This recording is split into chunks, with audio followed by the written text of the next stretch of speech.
Bonjour à tous. Aujourd'hui, on corrige le contrôle continu du domaine MI. On a des charges ponctuelles qui occupent les sommets A, B et C d'un losange droit de côté A, comme indiqué sur la figure. Première question, calculer le champ produit par ces trois charges. Le champ créé au point D est constitué des champs créés par les charges QA, QB et QC au point D. Alors on a EA, EB et EC qui représentent ces champs-là. L'expression du champ EA est donnée par KQA divisé par RDA au carré, où RAD au carré représente la distance entre le point A et le point D, multiplié par le vecteur unitaire orientant le vecteur champ qui est le vecteur UAD. Le champ EB est donné par KQB divisé par RBD au carré, où RBD représente la distance entre le point B et le point D, multiplié par le vecteur unitaire, le guidant, qui est le vecteur unitaire UBD. Et l'expression du vecteur EC est donnée par KQC sur RCD au carré, où RCD représente la distance entre les points C et D, multiplié par le vecteur unitaire UCD. On a les charges QA, QB et QC données par les valeurs. QA est égal à moins Q, QB est donné par plus Q, et QC est positif donné par plus Q. Et vu que le schéma donné est un losange de côté A, on sait que la distance RBD est égale à la distance RCD. Elles sont toutes les deux données par la distance petit a. Pour trouver la distance RAD, on considère le triangle rectangle ACD, où on a le théorème de Pythagore qui stipule que la distance AD au carré est égale à AC au carré plus CD au carré. Donc c'est égal à petit a au carré plus petit a au carré. Ceci implique que la distance RAD est égale à racine de 2 multiplié par petit a. On reprend l'expression du champ électrique au point D, qui est égale à moins KQ divisé par 2A carré. On a remplacé QA par sa valeur et RAD au carré par sa valeur, multiplié par le vecteur unitaire UAD, plus KQ sur A carré fois le vecteur unitaire UBD, qui représente le champ électrique EB au point D, plus KQ sur A carré, multiplié par le vecteur unitaire UCD, qui représente le vecteur EC. On peut mettre KQ sur A carré en facteur. On a l'expression qui est réécrite sous la forme suivante, où on a UBD plus UCD multiplié par KQ sur A carré. Maintenant, on va représenter les vecteurs unitaires sur la figure et tracer les vecteurs des champs associés au point D. On se place sur le point C et orienté vers le point D et représenter le vecteur unitaire UCD. En se plaçant sur le point B, on oriente le vecteur unitaire vers le point D. On a le vecteur unitaire UBD. Et on se place sur le point A et on oriente le vecteur unitaire vers le point D. On a le vecteur unitaire UAD. Maintenant, on passe au champ électrique. Le champ électrique EC est égal à KQC sur RCD au carré, multiplié par son vecteur unitaire UCD. QC est une charge positive, donc ce coefficient-là est positif, multiplié par le vecteur unitaire. Le champ EC sera donc dans le sens de son vecteur unitaire. Donc on se place au point D et on trace le champ EC. C'est la même chose pour le champ EB. On se place sur le point D, vu que la charge QB est positive, donc le champ EB sera dans le même sens que son vecteur unitaire UBD. Pour le champ électrique EA créé au point D, la charge QA est négative. Du coup, le champ électrique créé par cette charge sera dans le sens inverse par rapport à son vecteur unitaire. Sur le point D, on oriente le vecteur dans le sens inverse par rapport à UA et on a le champ électrique EA. Donc la somme de ces trois vecteurs va donner le champ électrique total au point D.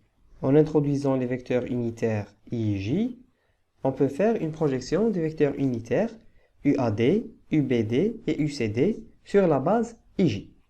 Alors pour faire ça, on considère cet angle-là, qui est donné par pi sur 4. Donc on a ici θ qui est égal à pi sur 4. Et on l'utilise pour faire la projection des vecteurs unitaires UBD et UCD. La projection des vecteurs unitaires sur la base IJ nous permet d'avoir le vecteur UAD qui est égal à 0i moins J, donc il est égal à moins J. Le vecteur unitaire UBD est égal à moins cosinus θ fois le vecteur unitaire I, moins sinus θ fois le vecteur unitaire J, et le vecteur unitaire UCD est égal à cosinus θ I moins sinus θ J. En remplaçant les expressions des vecteurs unitaires dans la base IJ, dans l'expression du champ électrique au point D, on peut avoir l'expression suivante où le champ ED est égal à plus KQ sur 2A carré fois le vecteur unitaire J, pour remplacer le vecteur unitaire UAD, plus KQ sur A carré multiplié par UBD est égal à moins cosinus θI moins sinus θJ, plus UCD est égal cosinus θI moins sinus θJ. On remarque que moins cosinus θI et plus cosinus θI s'annulent, tandis que moins sinus θJ et moins sinus θJ est égal à moins 2 sinus θJ qu'on remplace dans l'équation. En remplaçant sinus θ par sa valeur, qui est racine de 2 sur 2, et en mettant le vecteur unitaire J en facteur, on peut réécrire l'expression de ED comme étant KQ sur 2A carré moins racine de 2 fois KQ sur A carré. En mettant KQ sur A carré en facteur, on obtient l'expression finale du champ électrique au point D, qui est donnée par KQ sur A carré multiplié par 1 demi moins racine de 2 fois le vecteur unitaire J. On remarque que 1 demi moins racine de 2 est négatif, donc cette expression-là, le champ électrique, sera dans le sens inverse par rapport au vecteur unitaire J. Sur la figure, on représente le champ électrique au point D. Ce champ-là représente la somme des champs électriques créés par les charges QA, QB et QC. Deuxième question, calculer le potentiel produit au point D. Donc le potentiel créé au point D est la somme des potentiels créés par les charges QA, QB et QC. On représente ces potentiels par VA, VB et VC et leur expression est donnée par KQA sur RAD plus KQB sur RBD plus KQC sur RCD pour le potentiel VC. En remplaçant les charges QA, QB, QC par leurs valeurs et les distances RAD, RBD et RCD par leur distance correspondante, on peut écrire cette expression où on a 2KQ sur A qui est la somme des potentiels VB plus VC. L'expression finale du potentiel est donnée par KQ sur A multiplié par 2 moins 1 sur racine de 2 volts. Troisièmement, on place la charge 2Q au point D. Calculer la force électrique exercée par les autres charges sur cette charge. La force électrique au point D de la charge QD se trouvant au point D est due à l'interaction de cette charge avec le champ électrique au point D. Donc on écrit que la force électrique FD est égale à QD multiplié par ED.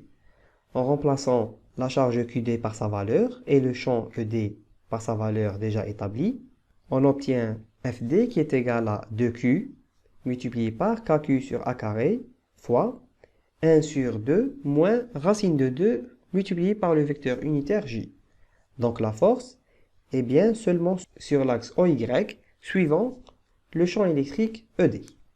L'expression finale de la force au point D est donnée par KQ carré sur A carré multiplié par 1 moins 2 racine de 2 multiplié par le vecteur unitaire J. La force est donnée en newton. Quatrièmement, calculer l'énergie potentielle de la charge 2Q au point D. L'énergie potentielle d'une charge est par définition la valeur de cette charge multipliée par le potentiel dans laquelle elle baigne. Donc on remplace QD par sa valeur et VD par sa valeur. En remplaçant QD par sa valeur 2Q et VD par son expression KQ sur A multiplié par 2 moins 1 sur racine de 2, on peut obtenir l'expression finale de l'énergie potentielle. L'expression finale de l'énergie potentielle est donnée par K fois Q carré sur A carré multiplié par 4 moins racine de 2 et l'unité de l'énergie potentielle est le joule. Merci d'avoir suivi cet exercice. J'espère qu'il vous a été bénéfique. À une prochaine fois.